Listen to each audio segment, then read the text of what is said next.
Okay, YouTube land. Hello, my friends, brothers, and sisters.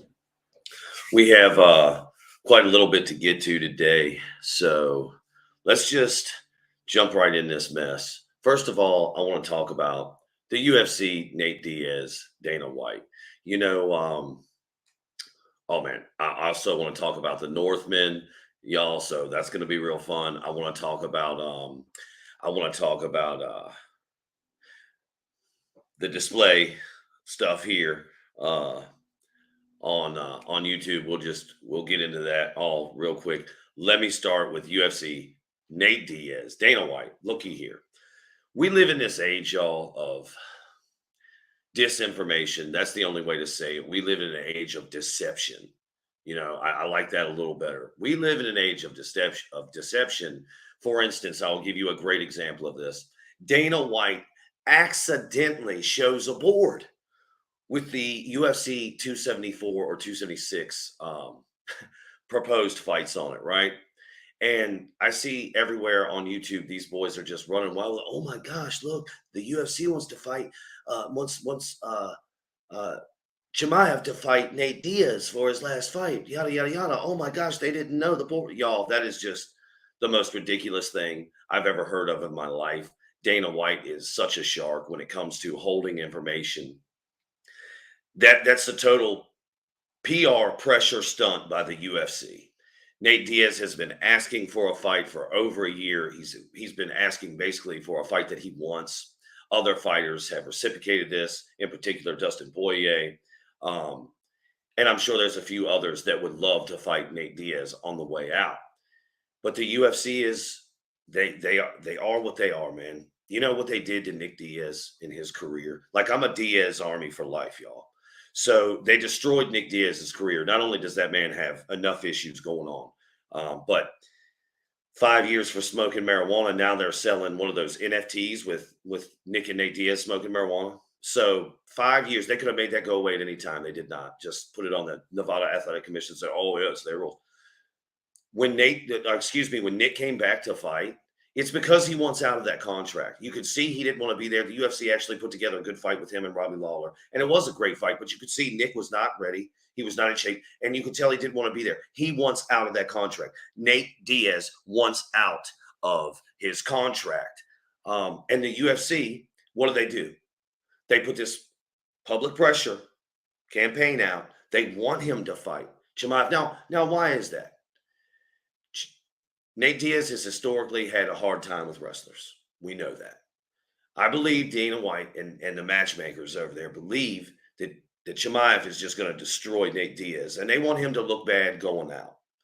And I've always had a problem with the way the UFC has treated the Diaz brothers in particular.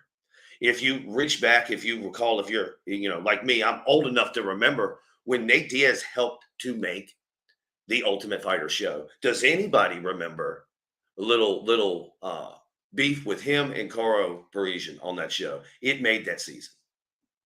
It was awesome. Anyway, so I just think it's deception by the UFC, and I don't see anybody calling it out, man.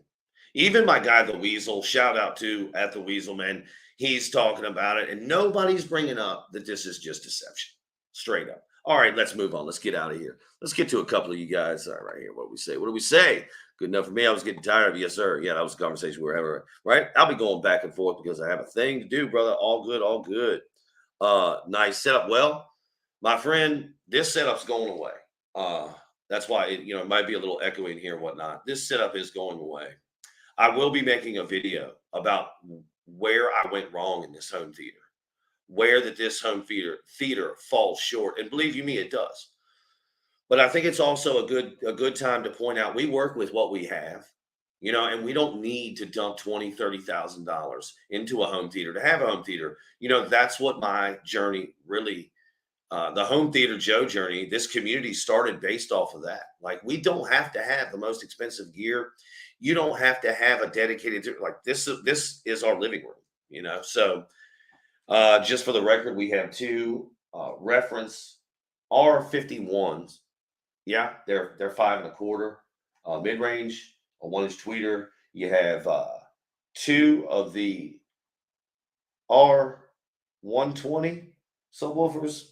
No XLRs, nothing special. Both of these subwoofers retailed last year, 2 years ago for 500. I got them both on sale at different times for 250. I don't know how well y'all can see them, but they are sitting right behind the speakers. So I'm actually going to get to a lot of stuff about what went wrong in this home theater, and it's going to be a great diagram, I think, um, and also a great lesson. And y'all, we work with what we have, So this room is a real testament to, and I got to say, I'm very proud of it because when you walk in this home, when it was furnished, when it had furniture in it and everything, you saw the TV on the wall. You saw the wall was black, and you didn't really think anything of it. It wasn't until I turned on the gear, the equipment, and the movie started up that you understood, or a guest would understand. Like, holy cow, I'm in a movie theater. I'm in a proper setting. Like this room, these two 12-inch guys, they peak. They only go down to about 29 dBs. Okay, and they peak at like, I don't know, 400, 500 watts, something like maybe 600 watts. But these two subs combined were enough to pressurize this little teeny room. The cubic air space in here is not great. Also, I will say, while I'm talking about, to bring the subwoofers off the floor, you can't see this right now, but the subwoofers are actually on subwoofer stands. Okay. And they're grossly overpriced on Amazon. But they allowed the subwoofer to come off the floor by about 2 inches. And that's made a huge difference. The bass is no longer just trapped in our feet. I felt like it really came up into the room, if that makes any sense. Let's see what I have. I'm happy with it. I'm not trying to impress anyone or keep up with the Joneses. Man, I feel you. It's all about our space. The older I get, the more I realize, y'all, that when we're out here in the world and we're working and we're socializing and we're doing our thing, you know, um, we eventually come back to our home, our nest. And the older I get, the more I realize that really should be your ultimate area. You should be able to customize where you live to fit your needs, and that improves life. I think the quality of life. Ever since I started putting my TVs on the wall and went minimalistic, when my little girl, you know, she was um she was 3 or 4 when I decided, like, "Look, I need to get these TVs off the stands, whatever." And then, of course, my son came along, and getting the TVs off of stands and on walls, it helped me go to a more minimalistic approach, and that was super cool. So anyway, well, thank you, sir. Thank you, sir. I agree with you as well, man. The funny thing is, on YouTube, we see it all the time, and I've grown to appreciate there's a market for the $25,000 turn-off processor. Now, granted, it's a small market, but why are we all out here catering to the 1% on YouTube? That really pisses me off. It pisses off me, y'all. That's what my son would say. He's getting ready to be 5, and he'll tell you straight. That pisses off me. It's hilarious.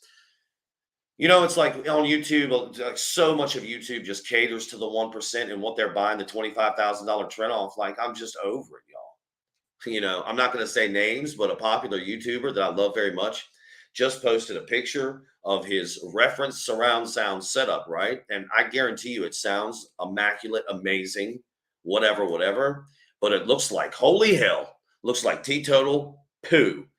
And I wouldn't have it in my house. So it is what it is. We all gotta do our things, work with what you have. In the new theater room, a problem I'm finding is, and I haven't even broken down my theater and taken it over there yet. The sound in there is really, really bad. The echoing and everything can be treated with carpet. That can be treated with sound absorption.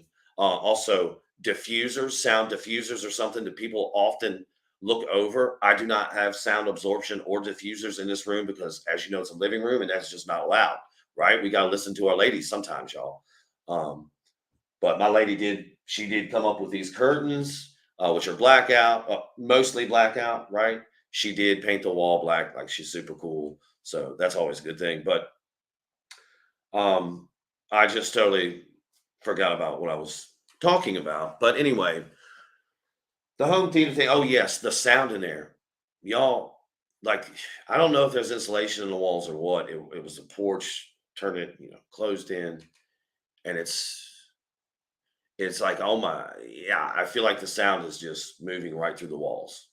And that's bad because if I want to have a theater experience, I don't want everybody or anybody in the house on a property that has to deal with that or listen to that. So I think that's my biggest problem moving forward now. But having said that, we work with what we have. Um, I'm sorry, I'm just repeating myself like kicking a dead horse, right? Let's see here. Everyone doesn't have stacks of cash to buy all the stuff. I mean, for real, homies, I honestly think most people out here on YouTube are just like me. Like we work hard and, listen, most average Americans, we don't make over six figures. That's just what it is. And so to think that we can spend all this money on a new TV every year, like that's cool. We can transition right now to the S95B, which is really not what I want to get into, but I do think it's worth mentioning how the mighty have fallen. What has happened here? Why now is the S95B just it's like come down to earth so hard, and it has all the I'm not gonna say all it has flaws. Y'all, Sony displays still have a lot of flaws with their VRR and all that stuff. I mean, but it's amazing how not 14 days ago, it seems like maybe 12 days ago, whatever it was, the S95B was all the rage on YouTube. It's all anybody can talk about and how it's this generational leap and blah, blah, blah, blah, blah. Well, now that the Sony's right around the corner, everybody's just off that Samsung, and everybody's talking about, well, the Sony that's 95 game, it's just so funny, and I love a lot of these guys in this community, man. I don't want to bash anybody. Man, shout out to all these great, great guys in the community. There's a lot of them. I just don't want to start naming names, but man, I'll tell you what, some guys have they kept out of it. They were enthusiastic, but they kept out of it. Like Ninjician, good job, brother. Be the installer, great job, staying out of it. Techno Dad. There's just a lot of guys that I think just approached this a little while. So I just learned so much about watching it, man. Anyway, why are they all saying the best TV have never ever? I'm sorry. Why are they all saying best TV they have ever seen? Uh, I honestly think it's not about the displays, man. It's not even about the content. It's about the growth rate at this point. I mean, that's all YouTube is a growth rate game. How many sponsors can you get in? And I'm not saying TV companies are sponsoring these guys. You can apply that to any arena on YouTube. I think most people they get on YouTube for you know uh, they probably all start out the same way just to get their message out or whatever. But if the view count of subscribers come, then you do have to shift and change your content because it's just a broader audience. Here in this small little community, we don't have to worry about that. It's just which has kind of afforded some protections, I think. We can kind of say what we want here and do what we want, and I encourage people to speak their mind, speak their piece. But yeah, it's just funny how that whole S95B thing. I just think it illuminated so much to me about YouTube and the way it works, and uh, you know, I don't want to hate on anybody. It's obvious to see though that yeah, some people have come back down to earth, and that's a good thing, man. I hope we can just all move on. But yeah, kind of, it's been a little difficult. Okay, so I want to move on past that stuff because as I said, it's not really even about the S95B. Don't even care about that display anymore. We never really did. It's about what happened in the community.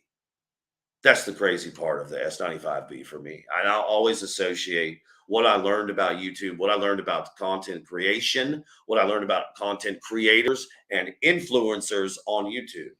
Like that's my biggest takeaway from the whole situation. So, yeah, like so what about the TVs we have no good anymore? Come on, man. Yeah, and dude, I hate to say it, but some people are already talking about their TVs for 2022, and it's not the S95B. Go figure. Is that a big surprise to anybody? Not to me. Guess what, man? Most people are eyeballing this G2. for whatever that's worth. Hey, whatever that's worth. Everybody's eyeballing, including me. I'm eyeballing the G2 this year for purchase next year. Excuse me, I just spit everywhere. I'm eyeballing the G2 for purchase next year around this time when the G3's out, right? So I would hope to get the G3 brand new. I don't know, 3,500. Is that a stretch, y'all? The 83 next year, because that QD OLED technology is going to do something. This is worth mentioning. Everybody, was killing WRGB OLED just not days ago. But we have seen those prices already start to come down, right? And they're going to continue to come down. And next year, they're going to come down even further. I honestly think LG Display is not in any trouble. I think they're in a really good position right here. I could be totally wrong, y'all. I mean, I think they're going to kill it. Yeah, exactly, my friend. It's going to be a fair price for a great product, man. Um, or at least a product that we can be pretty certain that, man, out of the box, in my experience, LG is the most complete. And they give you the features they say they're going to give you out of box. There's no guesswork to it. And LGs are so calibrator friendly. Excuse me, calibration friendly, right? The downside of that is, y'all, these TVs that they're coming out with now, they're getting the white points better out of the factory. These displays are coming in at less than 3 delta error, and that's imperceptible to the human eye. Okay, so the display in front of me, the C1077, which is gorgeous, by the way. It's oh shoot, man. See, I hate it when I do that. Yeah, out of the box, it was, oh man, 14, 15 delta error. It was crazy out of the box, crazy bad. Now it's under 3, and here's another thing. People are always talking about skin tones. The skin tone on this S95B, the skin tone on the A90J, y'all, like the tone on this display right here on the C10, it's gorgeous. Guess what? If I was looking at the skin tone on the A90J, it would be gorgeous. Like at a certain point, you're paying so much for a display, it's it's like you're splitting cunt hairs a little bit, and I'm just kind of over that too. But um, LG is not in as big a trouble and yes, they do work. Yes, sir. Yeah, I don't think LG is into trouble that everybody thinks they're in. You know what? Let's transition off of displays. I really want to talk about the Northman. The Northman. Wow. Okay. So as always, y'all, I'm gonna tell you right now, no spoilers here. No spoiler review. Okay. My TV has great skin tones too. Yes, sir. I bet it does. Most of them out here do, unless you're buying $300-400 TV. You know what I mean? I mean, that's just what it is. And even like the TCL 6 series, man, as many problems as they had last year. Um, for the money, that's a great display. It's just paying a lottery with TCL Vizio, man. You're not getting any quality control. You're not getting any QC. Let's talk about the Northman. Every time I say the Northman, I just want to say that. Okay. Director Robert Eggers, I believe. He's only directed, I think this is his third film. First one being The Witch, 2015, yeah, and The Lighthouse, 2019, I think. Robert Pattinson, I believe, was in that. Maybe Willem Dafoe, I don't know. So let's see. I have a couple of TCL TVs, Joe. Man, I had the TCL 6 series. I'm sorry, TCL. It was the P605 model. Was that it? P6 something or another. And my son broke it when I was a little kid. I used to have that display sitting beneath 55 LG C8, and I could not believe that TCL. It wasn't called the 6 series. It was called the TCL P605, I believe. It was right before they changed their names to 4 series, 5 series, whatever. And I used to tell people all the time, I can't believe that this $500 or $600 display, like y'all, it was. I'm not gonna say it was OLED. I'm not gonna say it was C8, but it was way too good. for the amount of money, and it just blew my mind. And those TVs were really, really good from TCL, man. So the 60 series is pretty strong. Anyway, yeah, the C8 and that P605, that was quite the pair, and they were both 55s. So we would game on a couple of it. Started off with like a fight night. We did a fight night with two TVs, and it morphed into like, all right, we're gonna game like together, two TVs. It's kind of cool. Uh, let's see. Four of them I have. The P605, awesome display. P617, which is good. P625 and 630. I think was it the 625 or the 635 that had all the firmware um, stuff out the gate. I don't recall. At any rate, dude, it is playing the panel lottery. But that's why when you buy a display like that, you got to buy it from Best Buy or a retail outlet store. So if you come home, you take it out of the box and see the panel's no good, then you can go ahead and get rid of it, or take it back, excuse me, and try again with a different panel. All right, I got to get to the Northman because I love it. I really want to talk about the Northman. Robert Eggers, yeah, and okay, I'm probably going to butcher his name here. Alexander Sarsgaard. Excuse me if I'm doing that wrong. I think that's it. We saw him in Tarzan, and if you recall in Tarzan, he had this great technique. Excuse me, great technique. He had a great physique in Tarzan. Now, I would be quite sure that he was probably on some kind of PED, pizzas, enchiladas, or donuts. To up. I mean, maybe to up his recovery or his stamina. But he looked great in that film. He was not a lot of mass, but he was very lean and defined. Just looked physically great in that film. And now, if you look at him in The Northman, okay, remember, we're not doing any spoilers here, but I'm just going to tell you my experience, and then maybe y'all can decide if you want to see that movie. The Northman, okay, um, he has much more muscle mass. And there's not a whole lot of shirtless scenes with this guy. His physique is so great, and I kind of was thinking like, why aren't they showing this off more? And to be totally honest, I definitely know he was on PEDs for this film, like probably test and Trenibol or whatever, all that good stuff. SARMs, SARS, yeah, SARMs, not SARS, excuse me. Um, probably on a whole host because the muscle mass is just, and he looks great, dude. You can tell he put in this work. The dude, good for him. I don't advocate, for all that stuff, PED use, whatever. It's not up to me. It's not I don't care. But I think people should be honest about it. Like The Rock should just come out and tell people, I'm juiced to the gills on PEDs all the time. But he won't say that. He won't come out and say, I'm sorry, I have Shang-Chi here playing in the background and just catches me, man. Anyway, he'll never come out and be like, "Yeah, I'm juiced to my gills for whatever movie that is coming out, the whatever superhero movie," you know.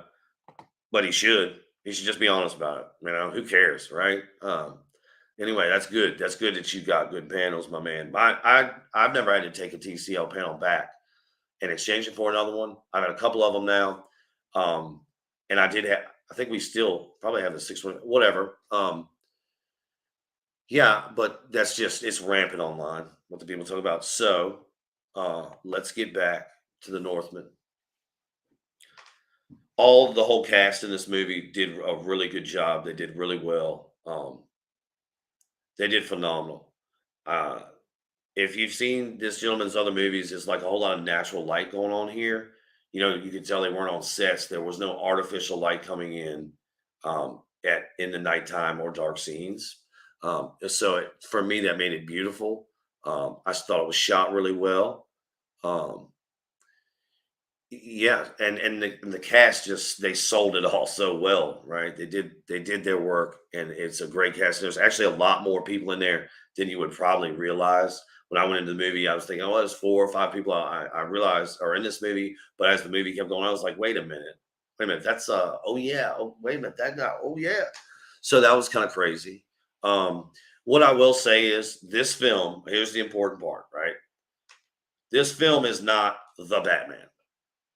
It is total opposite of the Batman. Hollywood has this thing, man, where they're putting out what they put out, but this is really going against the grain. Um, Two words that I may have heard used to describe this film. I can't remember if these guys use this word or not, but brutal comes to mind. And I think I did hear someone describe it as ritualistic. And it is very much so. And the deeper into the film you get, the more into the film you get, the deeper it gets. Uh, it was, I enjoyed it very much for a lot of reasons, but mainly it was not a propaganda piece telling me how to feel, how to act, how to talk. And I appreciate that because out of Hollywood now, that's all we get. Is big propaganda pictures. And while I'm talking about it, we know that Hollywood, say Disney in particular, will put out a film here in the States. They will then go across seas to a bigger market, like, say, China, and they will reshoot that film or edit that film in some way or both and then air it there. We know the mark is they want that $1 billion movie. And they don't care about the domestic American market anymore because even these big $1 billion movies that Disney's coming out with, it's only making 200 or 300 million here in the States. It's making 700 800 million in China. It's a bigger market, so that's where they're focusing, you know, their creativity, I guess. Here, that so I'm telling you, they give us two different products. Hollywood's been giving us two different products for quite some time. And it's absolutely ridiculous, but that's the way the game is played now. So the Northman is not made with different markets in mind. I believe this is just a film that they, you know what? I kind of went into this thinking it would be a Viking tale of plunder and pillage, and that's about it.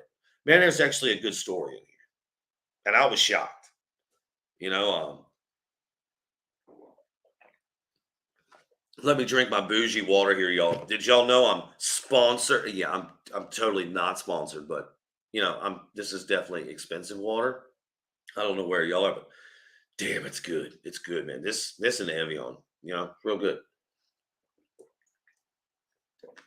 Anyway, so the Northman is not, you know, what Hollywood's pumping out right now, and I really appreciated that. Um, Hollywood has been pumping out this stuff like it's just a propaganda machine, and whether you agree or disagree with the stuff coming out, and to believe you me, there was a couple of things thrown in this film where I thought, hey, I mean, what did we see the other night? Sonic the Hedgehog 2. I took the kiddie poos to see Sonic the Hedgehog 2. And there was a couple of points in that film where I'm just like, the messaging here is so in your face, like just smacking my kids in the face. And they have no idea, but they're soaking it in. So now when I leave the theater, I gotta be like, hey, y'all remember when they said this, that, and other in that movie? Yeah, well, y'all know that's a movie, right? And we don't need to, we don't need to do all that. So anyway, the Northman doesn't have much of that. They made this film around the story. They didn't make. I don't know how to say it. It's like I just felt like they wanted to tell a story here, a story that I didn't know. I mean, we're all kind of familiar with like Beowulf and stuff like that, which is like Nordic tales. We all know who Odin is, and of course with that like History Channel series Vikings, we we know about that too. We know about all that cool stuff, right? But anyway, yeah, the Northman is not the Batman. Okay, and if you it's not all blood and guts either, but it is very, even the subject material in the film is brutal. Like not even talking about violence, just the subject material itself. And I hate to say, I was thinking about this the other day, and I'm like, wow, I think I'm a little bit conditioned because even I was sitting in that theater like, damn, that's pretty, mm, that's rough. Like they put that shit in a movie. That's rough, y'all. And so I think that's just a part of my conditioning, right?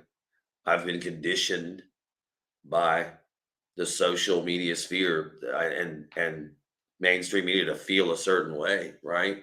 And I think that the Northman kind of pushes back on a lot of that stuff. The Northman is more like I said, it's a real tale.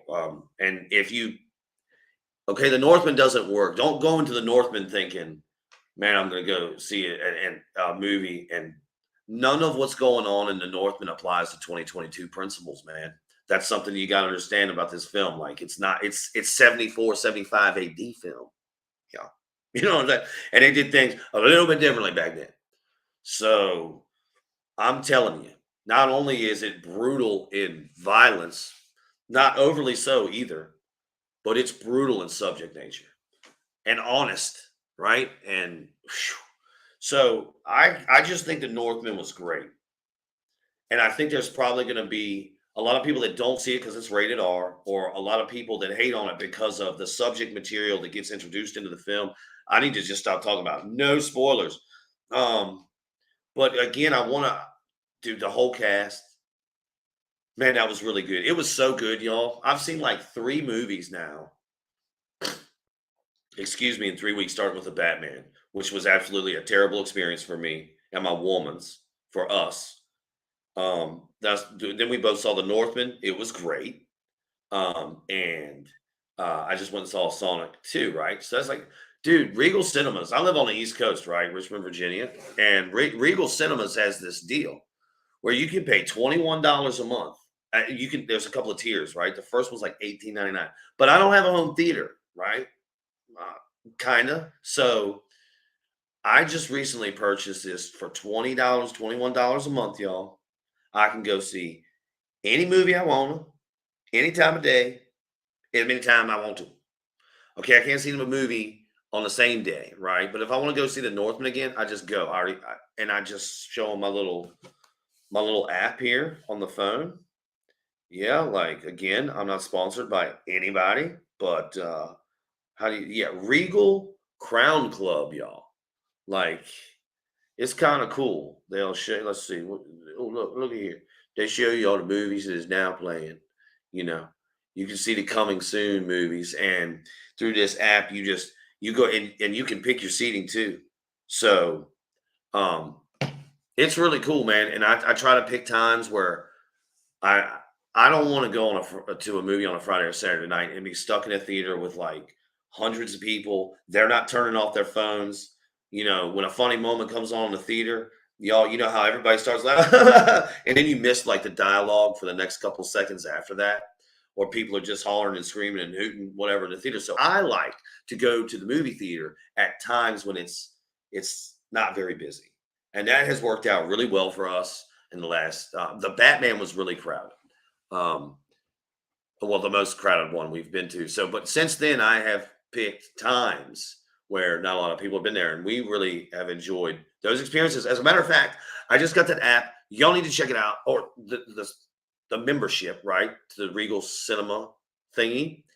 There seems to be McKenna. She likes Sandra Bullock really well.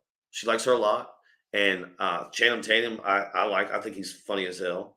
Um, they have a movie out.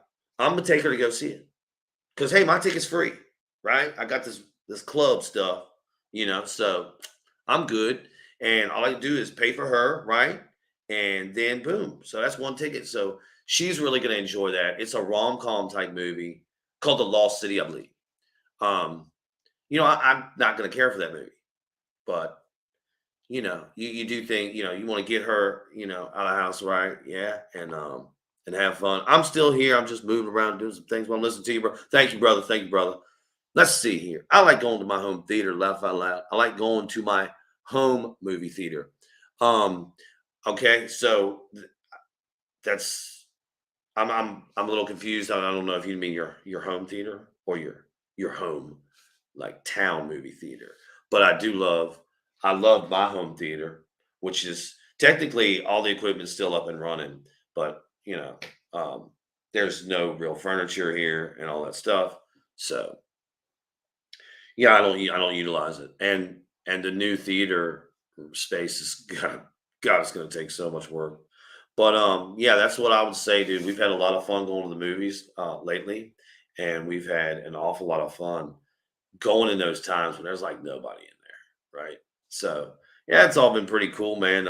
Sonic 2 was pretty sweet, I gotta say. They did a really good job. um, with that one too, except for the two just blatantly obvious brand messaging crap that they. But here we go, here we go. What we got, brother? Let's see, let's see. I have a 9.1 Oro 3D setup now. Nicely done. 9.1. So, isn't the Oro 3D though? You need five height and five bed layer, correct? Right? With one of those being the uh at the center voice of God, whatever they call it. So, but that is lovely. So I want to ask you, brother, how about the Oro upmixing? Is it what the boys at Daily Hi-Fi love it? And I love those guys. So I mean, I pretty much take their word for it. But those boys are pimping Oro 3D, dog. They are pimping it hard. Good on them. But yes, so that's a lot. That's a lot to I do like in ceiling speakers. I don't think I would want to place speakers, even bookshelves on. I just my personal preference. I don't want them on stands or whatever sticking out into the room. Um, so for me, it would be really hard to go Oro 3D. Plus, my processor, I have the. Okay, I got you. I got you. The upmix the upmix is God on my Denon 4700. Nicely done, dude. Nicely done. Yeah, them boys Daily High Five, man. If y'all haven't seen them, check them boys out. Love those guys. At what is his name? Joe and Tell, okay, at Youth Man, at Aaron's Audio Corner, and of course, Techno Dad, the man. Those guys are all great. Love those dudes. They love the Oro 3D, man. I haven't experienced it, so I can't really comment on it. But I will say I did purchase the MC1 processor, and the Oro 3D thing was a factor in that purchase because it doesn't have Oro 3D. But I said to myself, I'm not going to install five speakers in the ceiling. Even four, it was like a little much. I have two now, and they have to stay there. Like I'm not taking them out. But they're Polk RC60Is, I believe, and they're pretty nice for the job. But again, made some mistakes in this home theater, put them too far forward.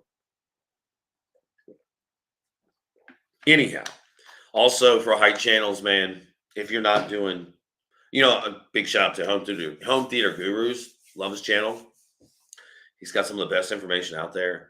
Um, if you're not going to put if you're not going to tamper match, the reason most people put those bookshelves up, on stands, whatever, they're tamper matching, and that's a good thing to do. Um, but when you talk in ceiling, you should either go with a baffled speaker at a 45 or 30-degree angle, right? Some are adjustable, or you could do what he did, which was build stands in the ceiling. Like it is crazy. You should see his home theater. It's a master build. I mean, that guy's amazing. But excuse me, my friend. Your handle is confusing me so bad, brother. Like I don't even know how to say that. I'm dyslexic as hell, and it's just not helping. But I do want to say I appreciate these comments, and that's good to hear from somebody that does have the Oro 3D thing going on, and can tell us for sure that they love the up mixer, which is good. I have four height and five bed layers. Very done. Very, very well. Very done. Yeah. Very well done. If I could talk ear level. Yeah. Yeah. So you got four height. Yep. And five ear level. So that's what I've done here. I had five and two. Yeah. The new build will be, I think, 7 and 4. If you go, like, Techno Dad has a great video about Dolby mixing and up mixing. And he's all over that Aura 3D stuff too. And what he has learned, I'm going to step on a limb here and just I'll interpret what I believe he said, which was that these engineers for Dolby Atmos, they are mixing every film in 7-1-4, meaning 7 bed layer and 4 height. So whenever your receiver, AVR, pre-pro, whatever, gets that signal, that audio signal, which is undoubtedly a 714 mix, it realizes, if it's like me, say I have 5 bed layers, it realizes, well, you don't have the 7 bed layers, so we're going to send the other 2 signal to these other guys. So if you don't have the speakers placed, about 30 degrees apart, I think is the minimum, right? Or it's around 30 degrees. Remember, you want to develop a circle, right, around you of sound. So this is why it requires having side surrounds, rear surrounds. Those are a big part of the mixing process. So I had wondered this whole time I've been listening to films and stuff for like a year, like why I'm not getting more out of my high channels, or why I don't hear more, because these up mixers are supposed to be so fancy, or these films are supposed to be so fancy. The source material is supposed to be so good. Well, it comes down to the fact that I'm not running a 714. So congratulations on the 5.4, my friend. And yeah, rocking, brother. Sounds awesome. Uh, oh man, yeah. I can't wait to get 4 heights. I'm actually looking at the mono price. I should have prepared a little more, and I'm gonna do that the next time that I stream. I'll show the speakers I'm looking at. Mono price has some good in ceiling speakers on a 45 already. Um, and they're 5.25. Wait a minute, those might be 4.25. So my plan is I wanted 5.25s everywhere, but I don't believe those speakers are 5.25. I got to check. I think they're 4.25. So the heights are going to be 4.25, but everything on the bed layer will be 5.25, the mid range. So I would like to timbre match down here at the bottom. And another thing that I'd like to do is get all the tweeters, okay, in my left, center, right. I'll actually show this when I do the entire video. I turned my speakers in walls, the left and right, upside down to have the tweeters on the downside to be closer to the tweeter in the center channel. I think what I've learned over the year is you want those tweeters to be on the same plane, not to be coming one tweeter up here, the center down here, or having 2 up here, center down. You shouldn't. You really, all these tweeters should be on the same line across. So in the new build, that will be achieved. Also, we'll have more room to spread that left and right channel, so they're not so close. Don't get somebody together. That'll be great. And also, we're going to plan for an 83-inch display. Right now, I'm rocking the 77C10, not getting rid of it. But, next time we play Call of Duty, we can chat about it. We made a good team. Oh, dude, did we play? Awesome, dude. Yeah, my Call of Duty days are numbered, brother. I don't really have internet anymore, man, like talking about. So I don't even have the console here, but yeah, dude, that makes me sad, brother, because we just don't have internet like that.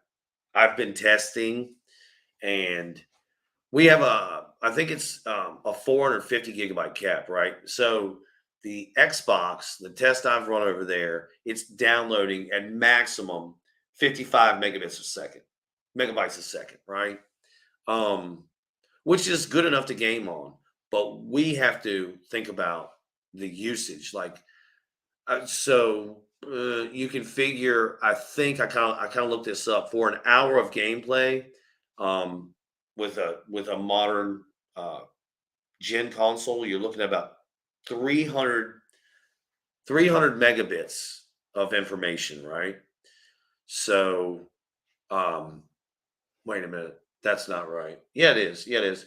So if you play for 2 hours a night, you're looking at 600, a little more than half a gig, right?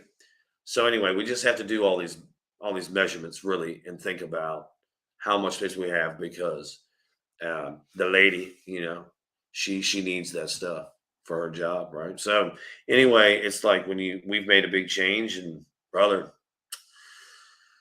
I was downloading something on the console the other day. I did a speed test, and it was 500, it was half a gig with a latency measured at 42 milliseconds. My internet connection, right? No, the connection itself was almost 1 terabyte. It was like 900 uh, gigabytes, but the Xbox itself was a rate at just over 500 is pretty crazy. Oh, hell right. Hell right. Yeah, brother. Oh man. Dude, I love Kyle. That's the guy I'm thinking of, right? He's funny as hell. But uh yeah. Dude, yeah, I'm so sad about that shit, honestly. But I booted up The Evil Within the other night. Is a great single player game. Supposedly Dead Space is being remastered. That's one of my favorite games all time. I'm so excited to play Alien Isolation all the way through once again. Uh Alien Isolation, Dead Space remastered when that comes out. I'm not gonna play Dead Space till that comes out because I want to kind of have to give it a fresh play. And The Evil Within, dude. That's what I'm gonna start real soon, and maybe I'll do some footage on that. But anyway, y'all, let's see where are we at here. We're at 45 minutes, man, and I do have stuff to do. I got to get out of here, but I just wanted to come on here talk about UFC. What they're doing to Nate Diaz is so silly. I wanted to talk about the community has finally come back to earth on a display thing, and it's kind of silly, but it is what it was, right? Who cares? We're over it now. We're past it. And the Northman, man, yeah, the Northman was crazy. So if you didn't hear what I said about it, go back and check it out. No spoilers, man. No spoilers. But I enjoyed it. Yeah, so that was cool. And we got to talk a little home theater stuff. That was fun too, man. Yeah, it's a nice little recap. Hey, man, look, I appreciate all y'all, man. Brother, we gotta, man. I don't even have my console here, but I have so much to do. So hopefully in the next couple of days I can jump online, man. That'd be cool. A little Call of Duty and a little Warzone, baby. Love that. I love that Warzone. Um, I don't care for the multiplayer anymore, but the Warzone's real fun. Anyway, uh, if you have any questions or comments, good, bad, or indifferent, you can go ahead and place them right down there below. Uh, Do you have Starlink? Well, we're on the list, brother. So Starlink is like, okay, so we have an estimate of about 12 months to possibly 14 months. It's going to be 2 years. And then hopefully that'll be 200 megabytes per second download, which is more than enough to do anything and everything. So Starlink will hopefully be the answer, my friend. Um, yeah, and then it won't matter. It won't matter, how much juice we're sucking up because the kids they want to watch movies. I have a Voodoo account, man, and I've had that thing for over a decade, and there's over 200 films on that, and it kind of stinks, man, that the kids just can't like if they want to turn on a film now and stream it. That's real first world problems. That's kind of like how we've been living. We've been living in a sardine box, but we had the internet, you know, right here in Richmond, Virginia. Um, so it's kind of like a different life, man, different way, but it's awesome. So, yeah, hopefully that Starlink comes along, man. I'm so bad at this stuff. I was in the middle of saying like, yeah, if you have any questions or comments, good, bad, or indifferent, yeah, put them down below there. They are greatly encouraged and greatly appreciated. Yeah, so hopefully Starlink comes, my man. And hopefully I'll see you on the sticks in the next couple of days. I'll try to make some time for it, yeah. But we still have a lot to clean up and do. So yeah. Anyhow, yeah, that's about it. We can wrap a bow on this one. As always, thank you for listening. Be good. Be safe. Boom. Boom.